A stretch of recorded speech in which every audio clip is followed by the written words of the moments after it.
Hi guys, and welcome to the stream. Thanks for everyone that's joined us, and thank you to FFG for providing us their developers today. So today on the stream we've got Danny, we've got Aaron, and we've got Tyler, who are obviously developers for Keyforge. If you want to all say hi, and we can introduce yourselves.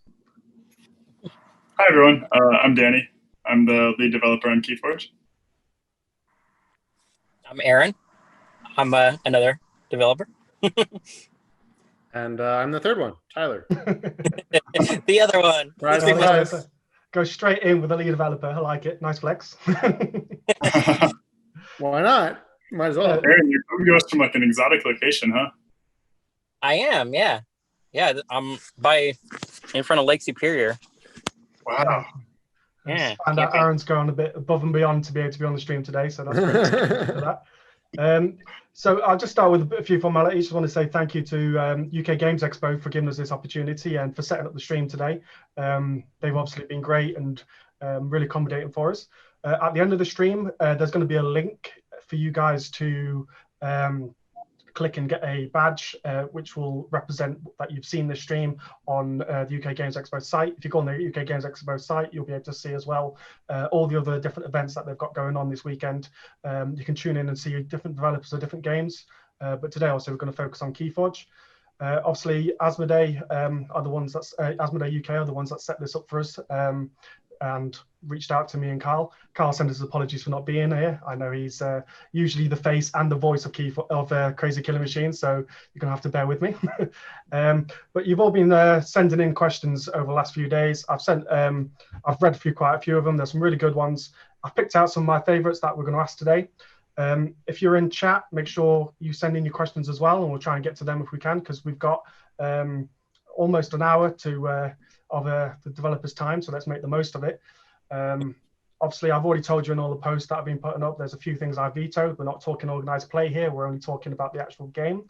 The developers might just say, yeah, we're not answering that question, but if they do, we can just boo them in the chat, that'd be great. So yeah, you guys happy for me to start off with the first question? Sure. Yeah. Sure. Let's go for it. Great. So we're going to start with a bit of a light-hearted one, which is, which Keyforge card would you say reflects how you work as a developer on Keyforge? So is it sloppy lab work or is it hit and run? Do you want to start with that one, Danny? Yeah, I'd say the one that springs to mind for me might be random access archives. I feel like I just throw out the most, whatever random idea I think of, and maybe 10% of the time it ends up being something good. All right. Yeah. What about you, Aaron? Like Gleeful Mayhem. Ooh, that's a good one. So you love doing it, but you don't know what you're doing. So, similar methodology, right? Just the wackiest thing you can come up with. Nice. What about you, Tyler? Am I allowed to say help from future self, or is that giving away too much? in more legit, probably something like eclectic inquiry. I'm always trying to find something new and weird that hasn't been done before, if possible. I like that one. I guess Keyforge is quite set for that as well, because pretty much anything can happen on the Crucible. So I like that one. I'm quite impressed, to be fair. I thought I was going to catch you all off and none of you would have been able to think of a card, but that's good. So my one then, going on that one, so this is my own question. I don't care about the other questions now. What is kind of like your process for developing? Is it a case of, because obviously you're all working together, do you all throw in an idea for a set and say, right, this card, and then you all get together and kind of fine tune it? Or is it one person takes the lead, sets out how they expect the set to be, and the other two then trying to bring you back down to earth because you've gone too far? How's that process usually? You know, it's really, especially in the early stages, it's really, really collaborative. It's a lot of us just like, well, when we're in the office and can see each other in person, it was us sitting around a room and just like tossing out ideas together, tossing out whatever thing we could think of and sort of brainstorming, collaborating to refine it. Now we sort of do that over, Zoom or video chat or whatever. And then as the process goes along, it becomes much more, I feel like, of one person has ownership over it. Like the set we've been working on recently, we all, worked on it together at the start, but now like Aaron is the one really developing it and play testing it and putting all like the real hard work into it, I guess. Yeah. And because we're generally working on multiple projects at any given time, in sort of the grand scheme of things, like once we all are on the same page about a project, then we can start to split up specific tasks. You go work on this house, or you go work on figuring out how we're even going to implement this wacky idea we came up with, or like, you make sure all of the other departments are on track or whatever, right? And then we can check in with each other regularly to make sure that each of our individual tasks are all going in the direction that we wanted.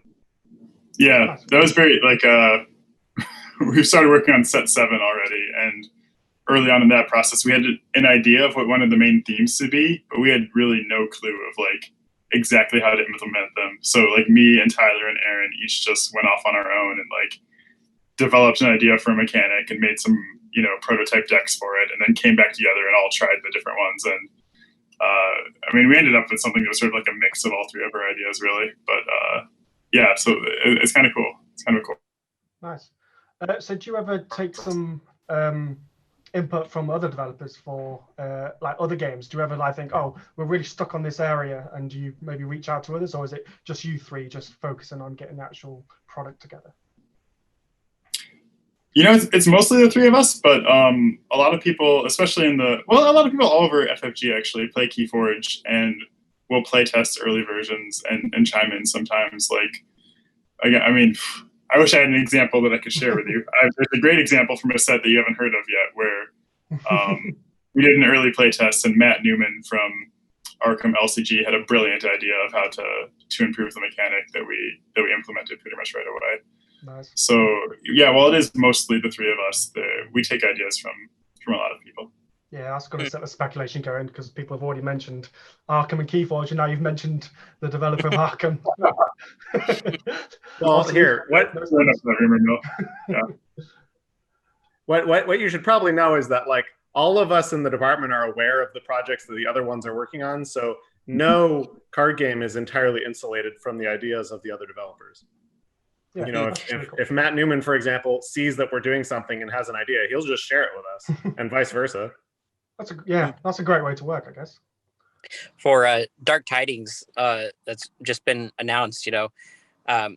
Nate French helped us a lot with the tide mechanic to work that out. We went to Nate specifically when that was kind of at a sticking point, and one of our play testers also helped us like refine the language for it and put a new twist on it. So there's actually a lot of credit due to Nate French and one of our play testers for the tide mechanic overall now.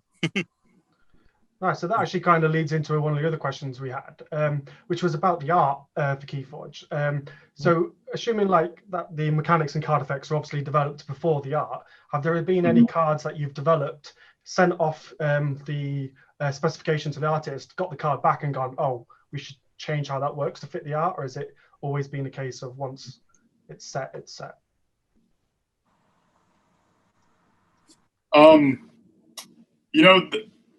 That does happen sometimes, yes. I'm trying to think of a good example. What most often happens is we started with an idea, and then while the art was being developed, it was like, oh, this creature would be cooler if it were a big monstrous beast instead of like a little Saurian politician or something. And so, maybe we lean into that direction a little more. So like traits will change. Sometimes we'll get art back and we'll be like, this is a 1-power creature, but in the art it looks like a huge monster. It's gotta change so that it can at least be like a 4 or 5-power creature. We try not to do it too much because again, by the time we get art in, we've play tested a lot, and making changes that late can be dicey. Yeah. But it does happen sometimes where the art will come in and it'll be like, we gotta do something a little bit different with this card to make it work with the art, for sure. I don't know, Aaron, what's that? Go ahead. I'm trying to think of a good example. It's like I'm blanking. Well, more often what happens is we'll send it off to the artists, and while the artists are working, we're developing the set. and then we get the art back and we're like, well, we commissioned it for this card, but really it fits this other card better. So we'll do some like swaps of art. So it's not that we'll change the cards necessarily, but we'll change which art goes on which card based on how the final piece turned out and what the final card turned out to be. Mm-hmm.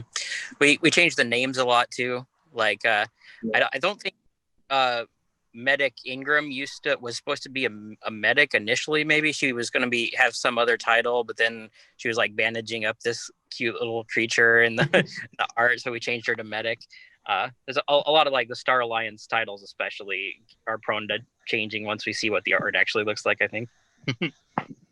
So you actually mentioned traits there, and that's a big one that interests me. In that, do you come up with a card, get the art, and then assign a trait to it, or is it a trait something that you're always conscious of? Like if this card is really strong, it's going to be a witch.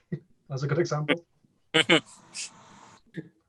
I mean, we are aware of it. Like especially the major traits for each house. Like we have cards in Shadows that care about, having thief creatures in play. So we always make sure that there are a lot of thieves in Shadows and that there are a lot of beasts and some witches and untamed. So yeah, we're aware of it from the start for sure. And we try to make sure we're keeping the art in line with that. But sometimes, things get mixed up or moved around a little bit. Take a bit of a license for the artist. Well, and in some sets it matters more than in other sets, right? Like who is a mutant in Mass Mutation matters a lot. Right. Who is an elf maybe doesn't. So some traits are more flexible than others. Mm-hmm. So going by that then, what is one thing that's been put in the game, sort of mechanically, flavor text, art, whatever, that nobody has noticed yet? Something like you guys have put in as like a little Easter egg or something like that? Is there anything that you put in, snuck in, and no one's noticed that you're willing to talk about?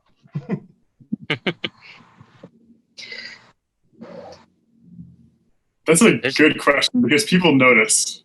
People notice a lot. People catch things I never honestly would have expected. It's harder to think of ones that they haven't noticed. Nothing exciting, nothing we haven't noticed. There's stuff that. Go ahead, Aaron. Sorry. Okay, I'm sure some people have figured this out, but I think a lot of people look at Ides of March and are like, why does it deal 23 damage? Why doesn't it just kill the guy? And don't like that it does 23 damage. And then they're like, Ides, isn't that 15? Shouldn't it do 15 damage? But then they don't know the backstory of, Caesar was stabbed 23 times. So it's a reference to that, Okay, so I didn't know. Yeah. That's why I noticed. I know a lot of people are surprised when they realize that Murmook is huge. Like there's a tiny human riding on Murmook's back. Oh, I have not even noticed that one. Yeah. I'm looking up the art now. That's intrigued me. Yeah, you always think it was like a little crab. So exactly, yeah, it's like a crab, but there's a little person on there. I think the original one. Yeah. But, yeah, there's one on the back of the original, and then there's one trying to feed the imprinted Murmook as well. And you got a little goblin running away from Mustic Murmook as well. So the next one is there a new game mechanic that you're looking forward to in the new set? Is it, obviously you can mention Tide if you want to. I think one thing I'm super excited about in set 5, it's not a completely new mechanic, but just the exhaustion effects that Unfathomable does seem like they're really fun, and they really like scale up based on how big the board gets.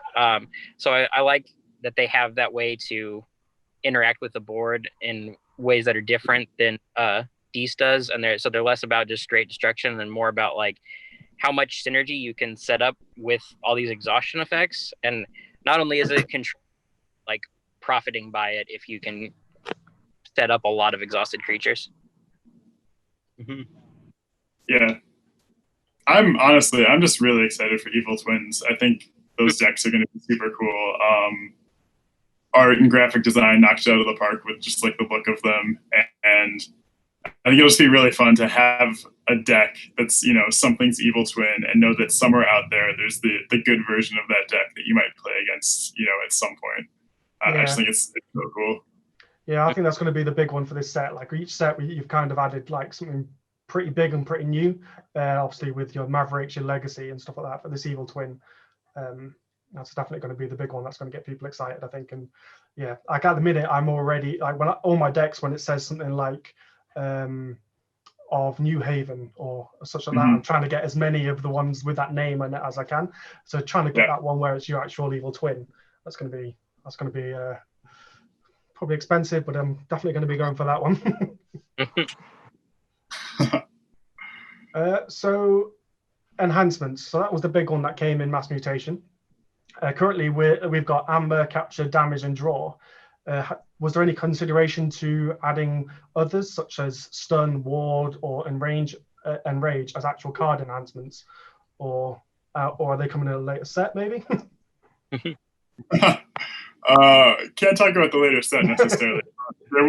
We did consider other options for sure. There was a brief period where we play tested it where one of them let you ready a card and play, which was really strong and combo-y.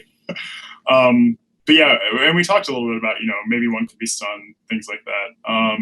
We sort of settled on, I think, the most basic, the ones that felt, kind of on par with the Amber icon that already existed. They're very core, fundamental, basic gameplay mechanics.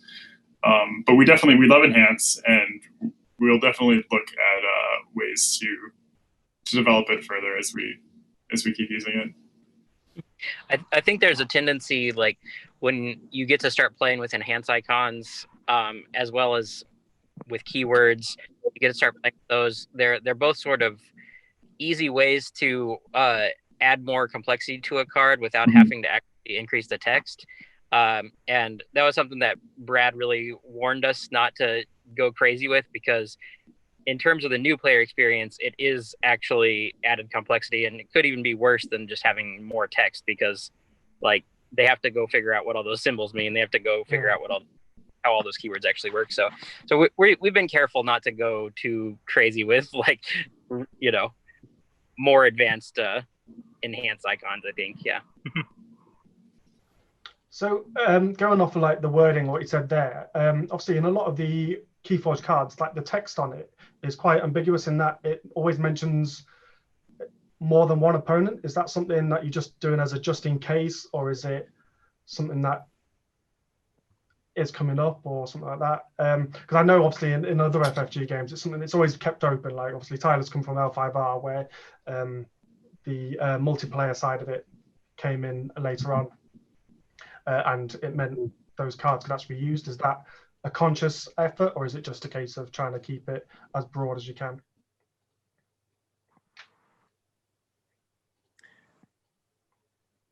I would say it's a case of just trying to keep the option open, I would say.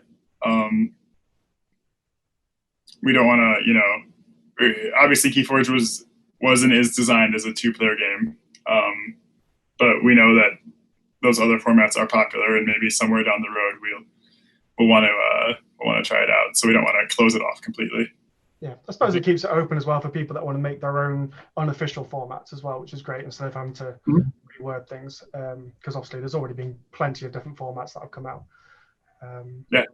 Well, and because so many card effects refer to friendly creatures or enemy creatures, not only does that make it so that you don't have to right away learn the difference between ownership and controlling and who controls what, but it also just means that we can define when we, if and when we get to some kind of multiplayer experience, we can define what counts as enemy and what counts as friendly at that time, rather than having to have decided it before we even started considering the option.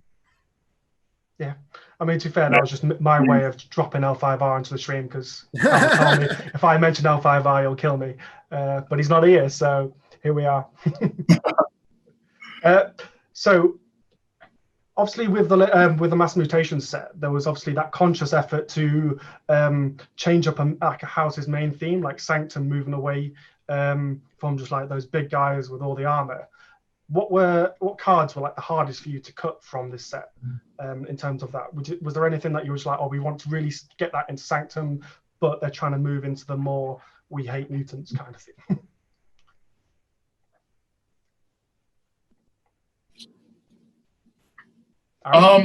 Yeah.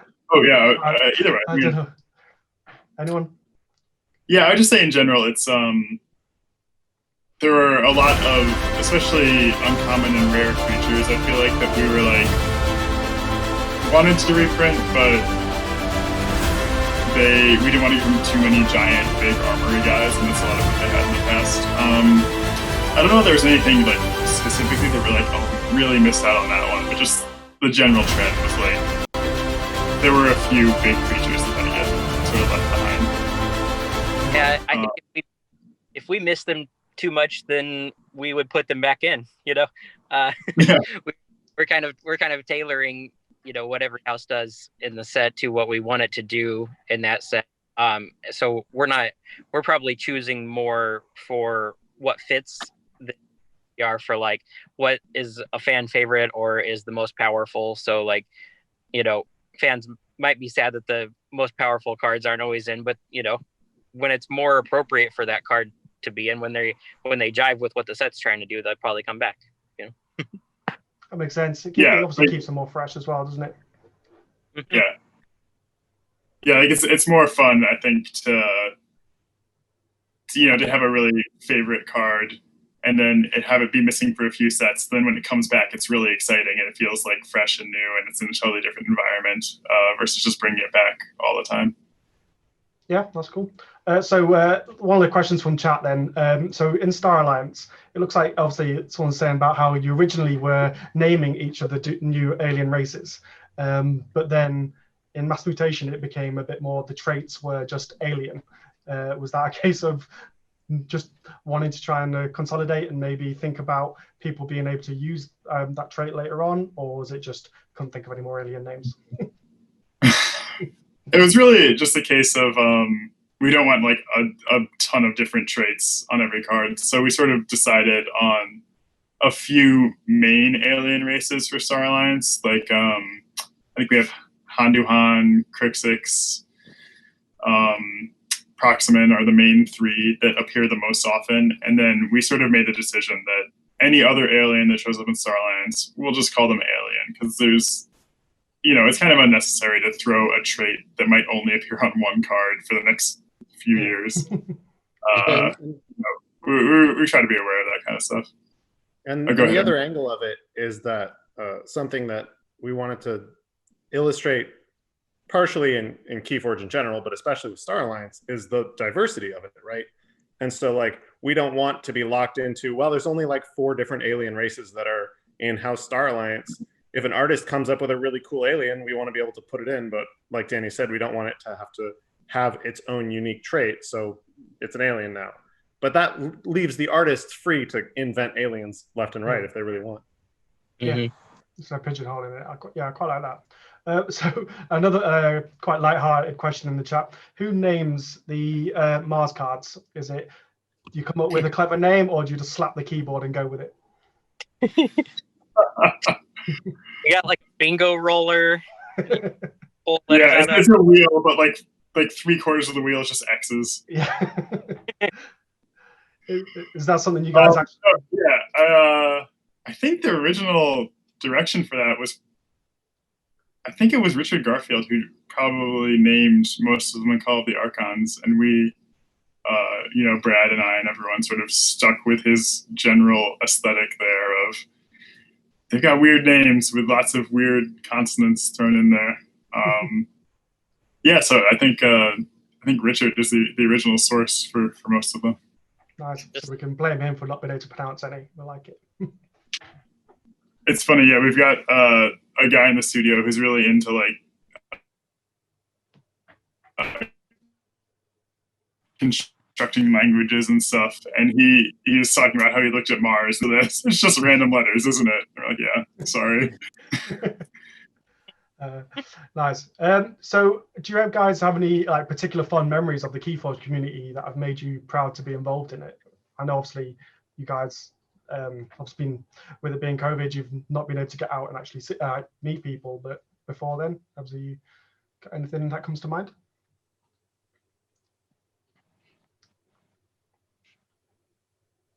I mean, just in general, I really have been impressed by how outgoing the community is and how much they're trying to introduce new players to the game and get new blood in there. And like I constantly hear players talking about pulling together all their old unused decks and donating them to their local game store or their library or something like that. And so I think it's great that they're trying to pay it forward like that and keep the game in getting in front of more and more new eyes. Yeah, I'd agree. I feel like it's one of the, if not the most, just like welcoming card game community that I've been a part of, and I just love to see it. It's part of what we were going for when we made Keyforge, was like, hey, here's a game that you just buy a deck and you can start playing, and anyone can play it. And it's really awesome to see how much the community has embraced that and really tries to welcome people and bring people in. Yeah, I've definitely found that as well. It's been one where the different events, obviously last year, all the different European events, it was just the broad variety of people. Like you've got families turning up to play at a competitive event. It was crazy, like having to facilitate a situation where we've got set seating for having kids sat next to the parents. Like it's quite nice to actually see that at an event. And actually, I've been beaten by a few of them myself. It's quite a game that people can just sit down and play. People that can play with their parents and stuff like that. So it's definitely been a great community to be part of, and meet various different people. Yeah, it was great actually. It must have been very early this year, maybe end of last year. There was a whole family that all played Keyforge together, and they were driving through Minnesota on like a road trip, and they stopped at FFG to have lunch with me and Brad. I thought it was so cool. Like the whole family, mom, dad, kids were playing Keyforge. It was awesome. Yeah, it's been great. So then let's go to another question. So can we look forward to like more card combinations like the Sins from Mass Mutation? Is that kind of a route that you guys are wanting to go down, and having like a set of cards that work together?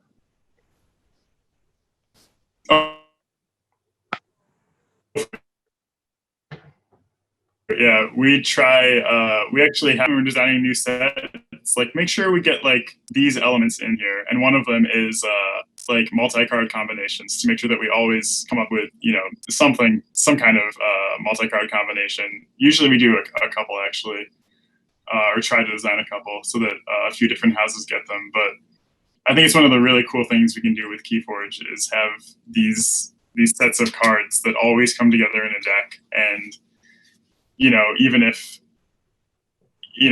an individual card in the set maybe isn't super powerful on its own, the fact that you get them all together and they all combine together in a cool way, I think is really neat. It's something we can do. So we'll definitely keep doing that going forward.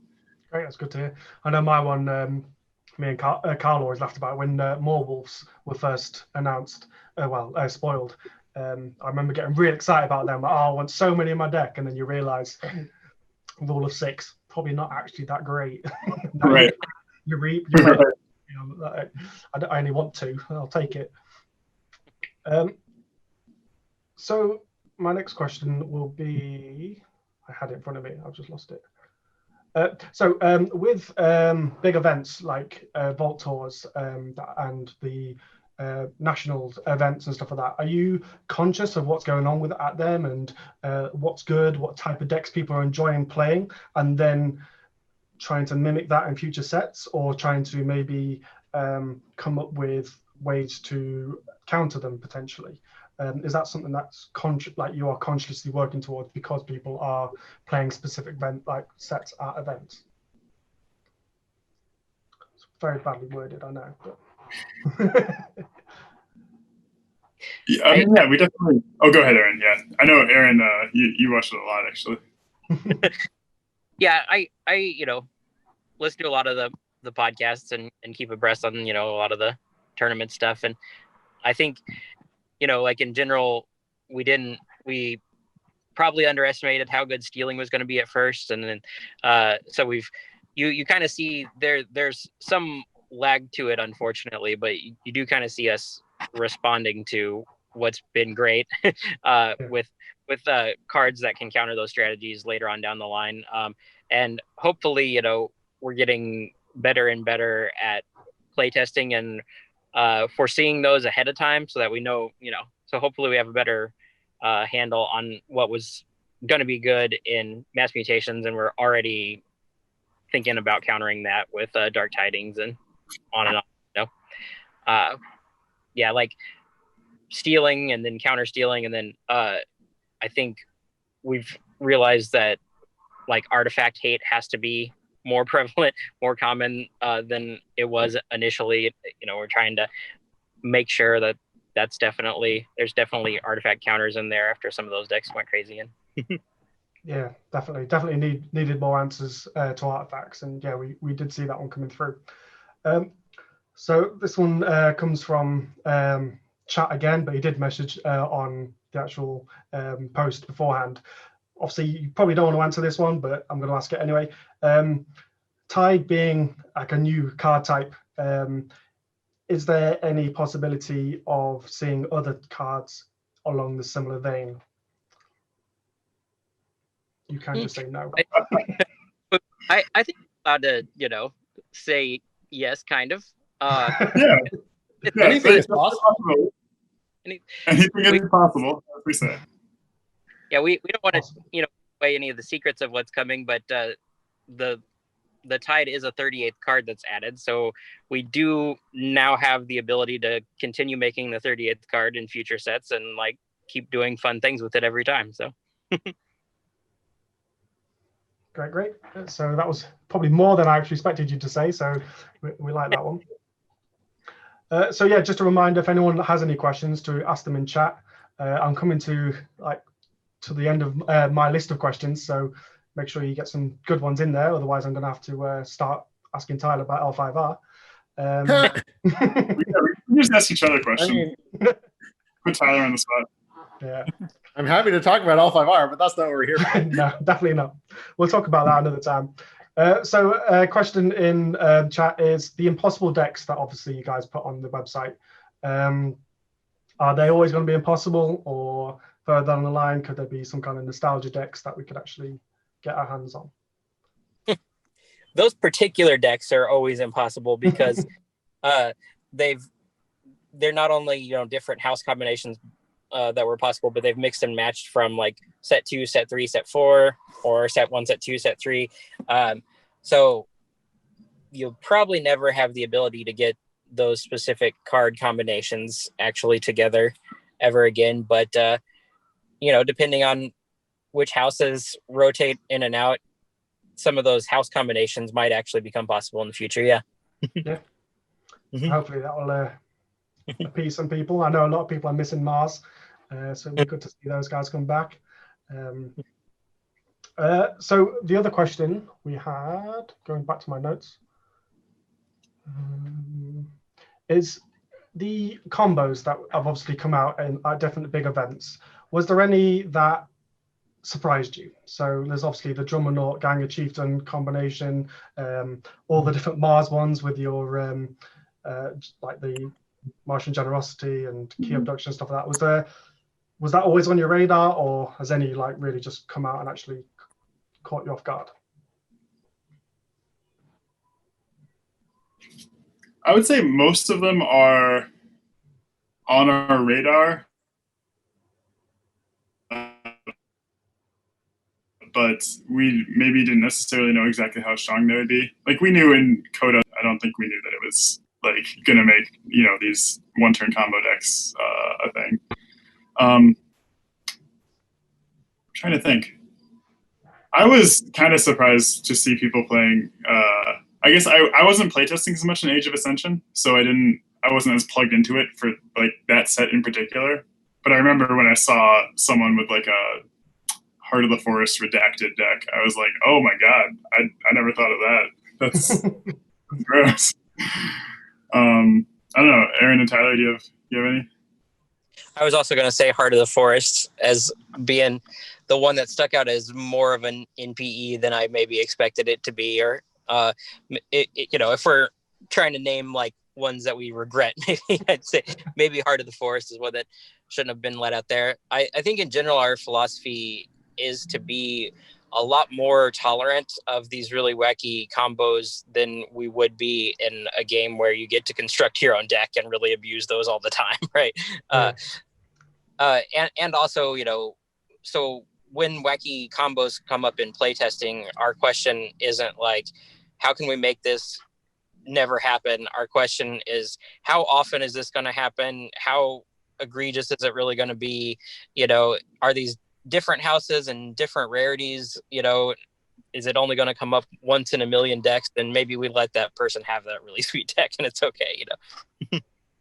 Yeah, I quite like that. Obviously, you've got to have that treasure hunt, don't you? Trying to find that one perfect deck. So I do like that. So you said there about playtesting. Obviously, Keyforges are quite unique in that aspect, in that trying to come up with a deck that you can actually playtest. Do you guys have like your own access to the algorithm where you can create like the text of what will actually be in a card so that you can randomly produce a deck and test it? Or is it a case of you try to build a deck together out of the cards that you've got? If you can say that, obviously. So we do have the ability to, we do have the algorithm for playtesting. I would say mostly playtesting decks that are built by the algorithm and that aren't random decks like you would get, you know, when you buy a pack. Obviously, part of our process is also looking for those specific combos or really strong interactions. So we will pretty often be like, okay, here's a randomized deck, but let's put this good combo in it and see how good that combo is. You know, we'll sort of, you know, construct our own decks when we want to test for something very specifically, you know. That's good. And another element of it, which isn't really the case with other card games as much, because other card games have deck building, is that we'll do a lot of like playtesting generated decks to get a sense of like what's fun and how people are playing with them, and basically to get the sort of qualitative experience of what it feels like and how understandable it is, that kind of thing. But then we'll step back and we'll pull out the spreadsheets and we'll plug in the stats for all the cards in the set, and you know, how many board wipes are there, how many creatures are there, what's the amber density. Almost as important as playtesting is the data analysis, because that's how you're going to notice things like, oh well, Star Alliance has slightly too many upgrades in this set, so that's going to mess things up. So we need to make some upgrades down. Whereas if we only looked at the generated decks, we might not see that kind of high level information. Yeah, it's really different from playtesting other card games with, you know, constructed decks, because it's really, I mean, part of it is like sometimes you play a card and like, this card is clearly broken, we have to change this card. But a lot of it really is just like looking at a much more taking a much broader view, I guess, and just being like, how do these decks in general feel? How are the games playing out? Like, a lot of early playtests will be like, oh, all of these games had like huge boards and we can't kill creatures fast enough, you know, and then we go and look at the data and we're like, why might that be? Like, are there too many creatures? Is there not enough removal? Like, it's really less about playtesting the specific decks that we generate and more about looking at the set as a whole in a lot of cases.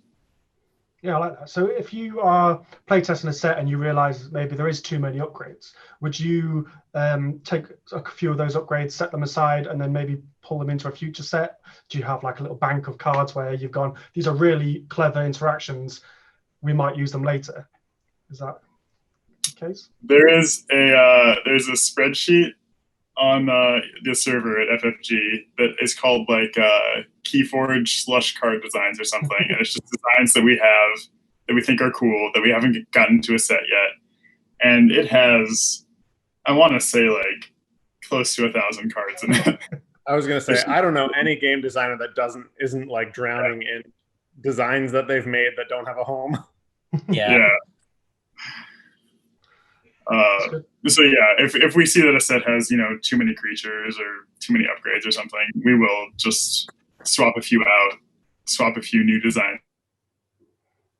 Yeah, that's cool. So have we had any that got parked from? Or sometimes we'll, you know, there are a lot of reprints and everything. Folks, I don't normally interrupt a stream, any but that have been paused from previous sets and have come into ones that have now been released, or are all those ones still? Folks, I don't normally interrupt a stream, but we have just been raided by John Robinson and the Dark Room. Yeah, because we do pull some in from somewhat often, although I can't remember specifically which ones. No worries.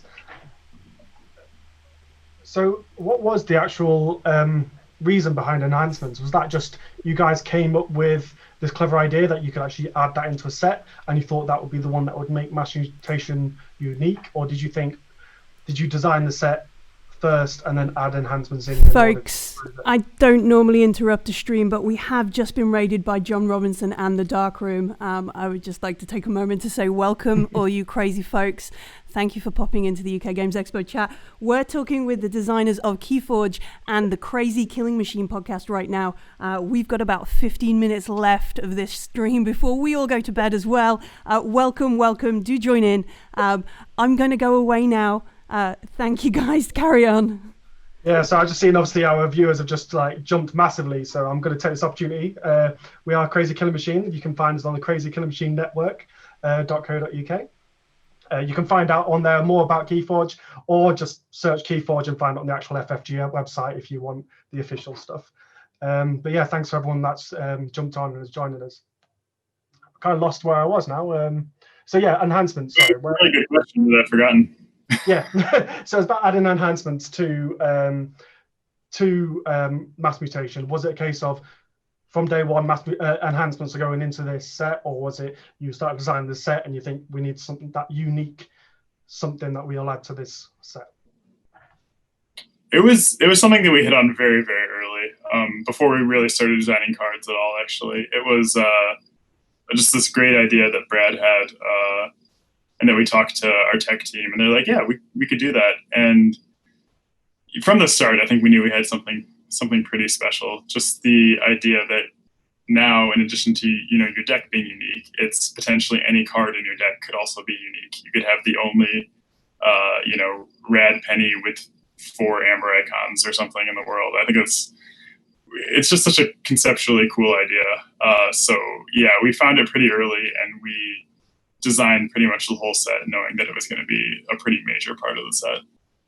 Yep. Is that going to be an evergreen thing, or is we're going to restrict it just to mass mutation for now and maybe it'll come back later?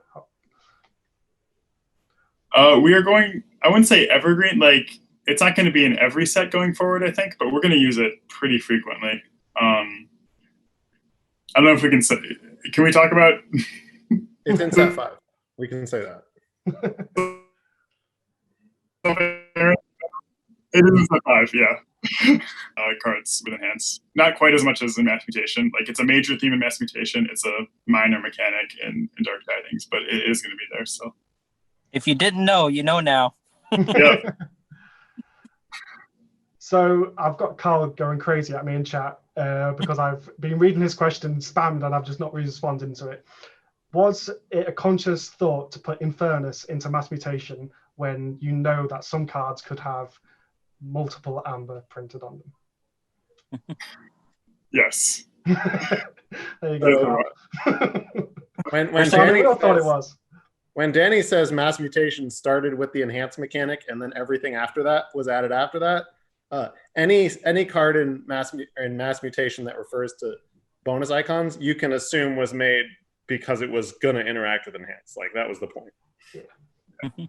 So what we're saying, Carlos, was a stupid question. So get out. So is there anything you want to, we've got about 7 minutes left. So is there anything you guys want to maybe hype up about the new set? Obviously, we've got Dark Tidings coming up soon. So is there anything you want to talk about around it? Ooh. Talked about Evil Twins a bit already, which are, I want to reiterate, Evil Twins are going to be super cool. You also we talked a bit about those multi-part cards, like the Sins, the Horsemen that come together. We have a few different multi-card combo packages in Dark Tidings that are all really awesome, I think. There's one in Logos that I absolutely love, and another one in Untamed, and there's also a pretty cool 2-card combo in Star Alliance. I don't know if we can't really spoil them right now, obviously, but just know that there's some really cool ones coming up that I'm excited for everyone to see.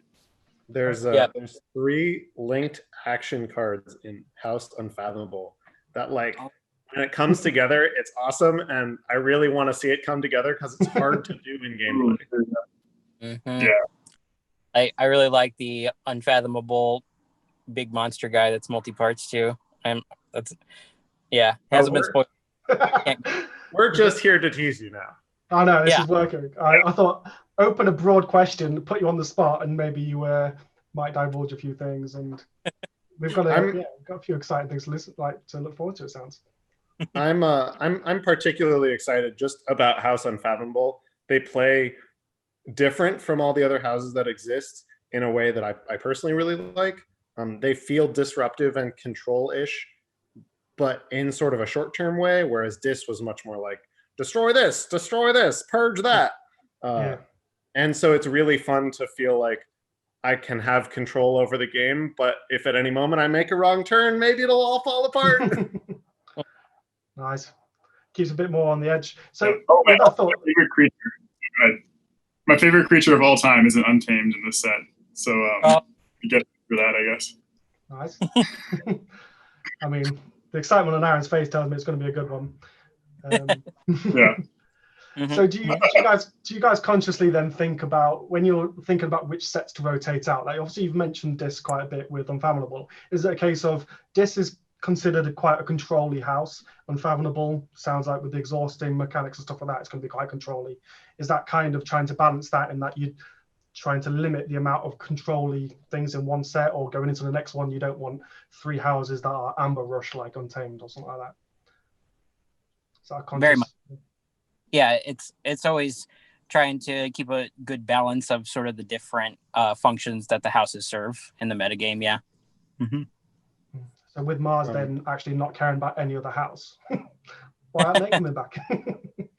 Well, and we can vary it set by set, right? So like with Dark Tidings, we took out a control house and we replaced it with a new control house. We could easily take out a control house and put in an Amber Rush house or something, and then change in the way that we did Sanctum in set 4, change kind of some of the flavor of the other houses so that they kind of shift the wheel a little bit.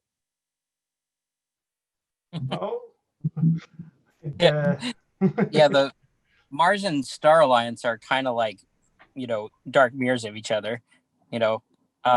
Star Alliance, I feel like, is all about reaching out to other houses and working with other houses, and Mars is all about destroying all the other houses and being all about itself. So I think maybe the part of the reason they haven't been together yet is because they're kind of, they're similar slots in what they care about, even though they're going the opposite directions with it. Yeah, that's good to hear. I think we've got someone unmuted. So is there any more questions from chat? You've got a few more minutes left. I'm at the end of my questions. Obviously, it's been great having you guys on here. We've got a few teasers about things. We've got a lot of shouting about your gaming shelf there, Danny. Have you got any? You want to show everyone what kind of games you got? I had it set up for a while for specifically to show off all the Keyforge and FFG stuff I have.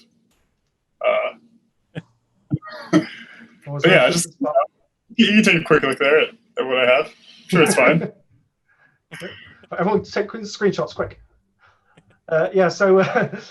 We're going to be obviously taking this video and putting it up on our YouTube. You can find us over on YouTube / Crazy Killing Machine.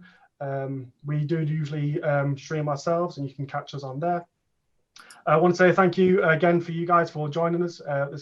We've had Danny, Tyler, and Aaron here, all developers of Keyforge. Any parting words, guys? Thank you so much for having us on. No, this is awesome. It's always fun to talk Keyforge. Also, thanks, Aaron, for Yeah, thanks to Aaron, who was actually in his car because he's been away this weekend, streaming, camping, and has jumped on for us. It's been fun. Yeah, thanks a lot for hosting this too. Yeah, thanks. It's been great. So hopefully Millie is about to move us over, because at the minute we've got a bit of chat coming through. Yeah, I'll just add. I have been loving everybody sharing their wacky decks that they found from Mass Mutation on social media. So keep that up, guys. Yeah. Yeah, everyone's been doing the scavenger hunt and they've been loving it, so that's been great. Has it got that?